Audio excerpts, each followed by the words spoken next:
আসসালামু আলাইকুম।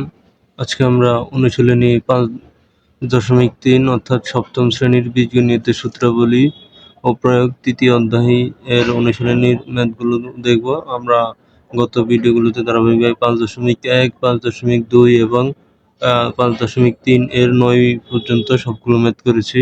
আলহামদুলিল্লাহ। আজকে আমরা ৫.৩ এর ১০ নম্বর ম্যাথ করব। ইনশাআল্লাহ ১০ নম্বর ম্যাথ থেকে শুরু করব।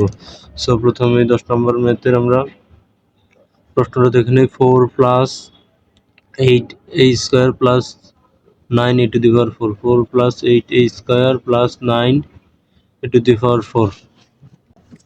সো এটা হচ্ছে আমাদের 10 নম্বর প্রশ্নের প্রশ্ন, 10 নম্বরের। সো এখান থেকে আমরা কি লিখতে পারি? এখান থেকে আমরা লিখবো 4 কে আমরা লিখবো 2 স্কোয়ার, এরপরে plus 2 into 2 plus 3a square. এরপরে এটাকে লিখতে পারি আমরা 3a স্কোয়ার হোল স্কোয়ার। তার মানে এখন আমরা কি পাই দেখেন, আমরা যদি এই লাইনকে সমাধান করি 2 স্কোয়ার মানে 4 পাই, তার মানে এটা পাই। এরপরে এখানে পাই 2 দুগুণে 4, 3 4 12 a স্কোয়ার, তার মানে 4টা স্কোয়ার বেশি, তার মানে আমরা -4a স্কোয়ার করে দেই। আর এখানে 3 এর উপরে স্কোয়ার মানে 9, আর এর উপরে 4 আছে মানে একে আমরা এই স্কোয়ারের উপরে স্কোয়ার দিলে আমরা টু দি পাওয়ার 4, তার মানে এই লাইন থেকে আমরা এই লাইন পাচ্ছি। এখন এটা কার সূত্র হলো? এই যে square plus 2ab plus b square, তার মানে এটা হচ্ছে a plus b whole square সূত্র। a প্লাস বি হোল সূত্র কি? a square plus 2a plus b square, তার মানে a প্লাস বি হোল স্কোয়ারের সূত্র এটা। এরপরে আমার আছে -4a স্কোয়ার, এই পুরোটা হচ্ছে a plus b whole square সূত্র। এখন আবার এটাকে হোল স্কোয়ার আকারে লিখতে পারি আমরা 2a প্লাস 3 স্কোয়ার, মানে 2a প্লাস 3 স্কোয়ারের উপরে হোল স্কোয়ার, যেভাবে আছে আমরা সেভাবে লিখে দিলাম। আর -4a স্কোয়ারকে আমরা লিখতে পারি 2a হোল স্কোয়ার। এখন আমাদের হয়ে গেছে স্কোয়ার মাইনাস বি স্কোয়ার সূত্র। So square minus b square সূত্রটা লিখি a plus b into a minus b, তাহলে 2a plus 3a square plus 2a, so a plus b into a minus b, তার মানে a 2a plus 3a square a minus b হচ্ছে 2a। So এটাই হচ্ছে আমাদের 10 নম্বর প্রশ্নের সমাধান। এরপর আমরা 11 নম্বর প্রশ্নের সমাধান দেখব।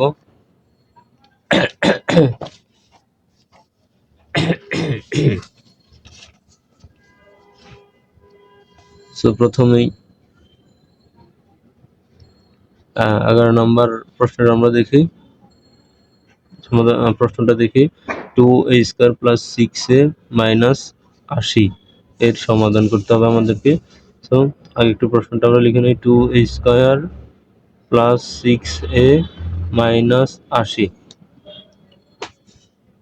সো এখান থেকে প্রথমে আমি 2 কমন নিতে পারি। 2 কমন নিলে আমার এখানে কি থাকে? 2 কমন নিলে কি করা যাবে? কমন নেওয়ার পর আমরা যাকে কমন নেই ওকে দিয়ে মানে সবাইকে দিয়ে ভাগ করে দিব। তার মানে 2a স্কোয়ারকে 2 দিয়ে ভাগ করলে কত থাকে? জাস্ট 2 চলে যাবে, শুধু a স্কোয়ার থাকবে। এরপরে প্লাস 6 কে যদি 2 দিয়ে ভাগ করি আমরা পাবো 3 আর এর a। এরপরে মাইনাস 80 কে যদি 2 দিয়ে ভাগ করি আমরা পাবো কত? 40। এখন পাওয়ার যদি 2 থাকে, যে a স্কোয়ার প্লাস 3a, ধরেন আমি বলি a x square plus bx plus c সমান সমান c থাকলে এটাকে আমরা বলি দ্বিঘাতের সমীকরণ। দ্বিঘাতের সমীকরণ, ঘাতের সমীকরণ। আর এইটা মিডল ফ্যাক্টর করা লাগে বা মিডল টার্ম বা মিডল ফ্যাক্টর। সো এখন ব্যাপারটা আমি একটু বুঝি। দ্বিঘাতের সমীকরণ মানে একটার উপরে x এর উপরে স্কোয়ার থাকবে, বা x বা যে আমরা চলক আছে চলকগুলোর প্রতি স্কোয়ার থাকবে, আরেকটার উপরে 1 থাকবে, আরেকটা ধ্রুবক থাকবে। সো এই আকারে থাকলে আমরা সেটা কি লিখবো? দ্বিঘাতের সমীকরণ। আর a b হচ্ছে সহগ তার, মানে যে আমরা স্বাভাবিক সংখ্যা বলি ওগুলো। সো এই যেটা হচ্ছে কি দ্বিঘাতের সমীকরণ, স্কোয়ার তারপর আছে এরপরে এর পাওয়ার একটা 1 আছে, আরেকটা আছে ধ্রুবক, তার মানে এটা হচ্ছে মিডল টার্ম। আমরা এটাকে বলবো দ্বিঘাতের সমীকরণ। কেন দ্বিঘাতের? কারণ এর উপরে পাওয়ার আছে +3a আছে, মানে একটা a স্কয়ার আছে, a1 আছে, আর একটা ধ্রুবক আছে, তখন আমরা এটাকে কি বলবো? দ্বিঘাতের সমীকরণ। আর দ্বিঘাতের সমীকরণ করা লাগে মিডল ফ্যাক্টর দিয়ে। এখন মিডল ফ্যাক্টর কিভাবে করে? এই স্কয়ারের আমরা স্কয়ার লিখি, এই যে ধ্রুবকটা আছে, এই ধ্রুবকের এমন একটি গুণনীয়ক বলতে হবে যা যোগ বিয়োগ করলে এইটা হবে, মানে গুণনীয়ক। যেমন আমি 40-এর যদি গুণনীয়ক বলি, দেখেন 5 8 40, 5 গুণ 8 সমান সমান আমরা পাই কত? 40। এই যে এটার গুণনীয়ক, 40-এর গুণনীয়ক কে? 5 8 40, এটা একটা 40-এর কি গুণনীয়ক। এই দেখেন এই দুইটাকে যদি আমি এবার বিয়োগ করে দিই, 8 থেকে যদি 5 বিয়োগ করে দেই, তাহলে আমি +3 পাইতেছি। মানে এমন 40-এর তো আরো গুণনীয়ক আছে, মানে আমাদের এমন গুণনীয়ক নিতে হবে যাতে যোগ বিয়োগ করলে এই সংখ্যাটা হয়। আমরা কি বলবো? 5 8 40, তাইলে আমরা কি লিখবো? প্লাসের 8a মাইনাসের 5a, এই যে 5a মাইনাসের 40। তার মানে এই লাইন থেকে আমরা কি লাইন পাইতেছি? এই যে 8টা a থেকে 3টা a যদি বিয়োগ করে দিই, তাহলে আমাদের 3a চলে আসে। তার মানে আমরা এই লাইন থেকে এই লাইন পাইতেছি, তার মানে আমাদের লাইনটা সঠিক। এটাকেই বলে মিডল টার্ম বা মিডল ফ্যাক্টর। এরপর যদি এখানে, এরপরে আমি এখান থেকে কি কমন নিতে পারি? a কমন নিতে পারি। a কমন নিলে থাকবে কি আমার? এখান থেকে একটা a চলে যাবে, ভাগ করে দিলে a থাকবে প্লাস, আর এই এখানে a কাটা, তার মানে 8। এরপরে -5 কমন নিলে আমাদের থাকবে কত? -7 আছে প্লাস a, -7 আছে প্লাস 5 8 48-কে 5 দিয়ে ভাগ করলে কত পাবো আমরা? 8 পাবো। তার মানে এখন এই আর মিডল ফ্যাক্টরে এই দুইটা জিনিস সবসময় সমান থাকবে। সো এরপর আমরা কি করব? 2 আবার a plus 8 common, a plus 8 common নিলে আমাদের থাকবে a মাইনাস 5। সো এটাই হচ্ছে আমাদের 11 নম্বর প্রশ্নের সমাধান। লাস্ট এটা মিডল ফ্যাক্টরটা একটু গুরুত্বপূর্ণ, তোমরা একটু মিডল ফ্যাক্টরটা আবার দেখে নাও।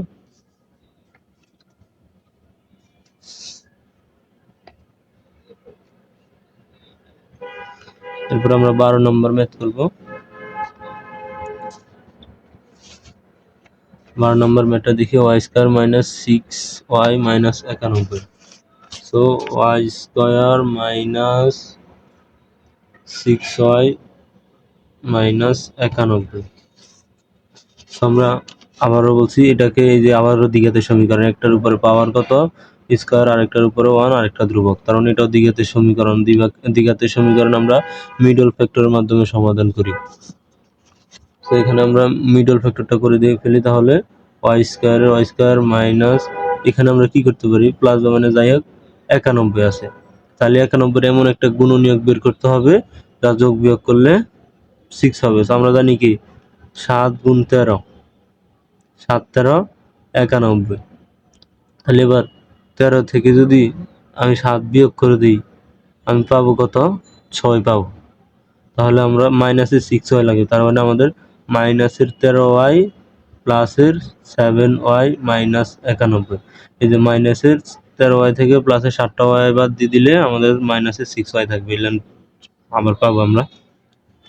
এরপর আমরা y কমন নিতে পারি এখান থেকে, y কমন নিলে এখানে একটা y থাকবে, -13 থাকবে, y কাটা, তার মানে শুধু সংখ্যাটি থাকবে। এরপরে এখানে আমরা +7 কমন নিতে পারি, তাহলে +7 7 কাটা, আর মাইনাসে প্লাসে মাইনাসে মাইনাস, আর 91-কে 7 দিয়ে ভাগ করলে আমরা পাবো 13, যে আমাদের এই অংশ আর এই অংশ সমান। তার মানে এই দুই অংশ আমরা কি করবো? এখন কমন নিব, আর ওখানে থাকবে y+7।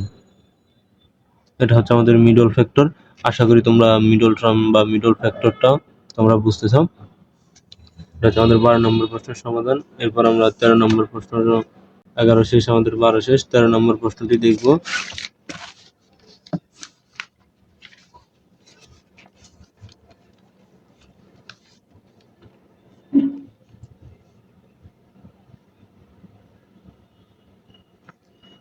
আমাদের 13 নম্বর প্রশ্নটি হচ্ছে P square minus 15p plus 56। তো প্রশ্নটা লিখে নিই, 13 number, P square minus 15p plus 56। তো এখানেও আবার দ্বিঘাতের সমীকরণ। দ্বিঘাতের সমীকরণ আমরা কিভাবে সমাধান করব? মিডল ফ্যাক্টরের মাধ্যমে। সো ওকে, মিডল ফ্যাক্টর কিভাবে করবো? তাহলে পি স্কয়ার 56, 7 8 কত?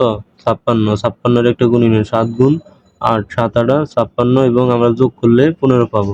তার মানে মাইনাসের 15 বলছে, তার মানে মাইনাসের 7p মাইনাসের 8p, এই যে দুইটা যোগ করলে আমরা মাইনাসের 15 পাবো প্লাস 56। এরপরে আমরা যদি p কমন নেই, p -7 থাকে, p -7 একটা এবার p স্কয়ার যদি কমন যেটা নিয়ে ওটা দিয়ে ভাগ করে দিলে শুধু p থাকবে, আর -7p থেকে p ভাগ করলে p কাটা আর -7 থাকবে। এবারে -8 যদি আমরা কমন নেই তাহলে p থাকবে আমাদের মাইনাসে প্লাস, আর প্লাসে মাইনাসে আবার মাইনাস, 56 কে 8 দিয়ে ভাগ করলে আমরা পাবো 7। তাহলে আমরা এই দুটো আবার কমন নিতে পারি, তাহলে p -7 p -8। এটা হচ্ছে আমাদের 13 নম্বর প্রশ্নের সমাধান।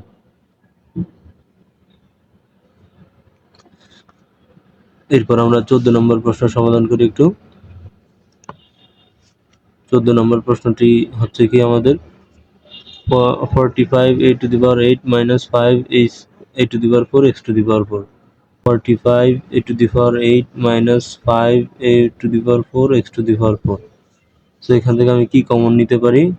5 এর পাওয়ার 4 কমন নিতে পারি। কমন আমরা সবসময় ছোটটাকে নিব।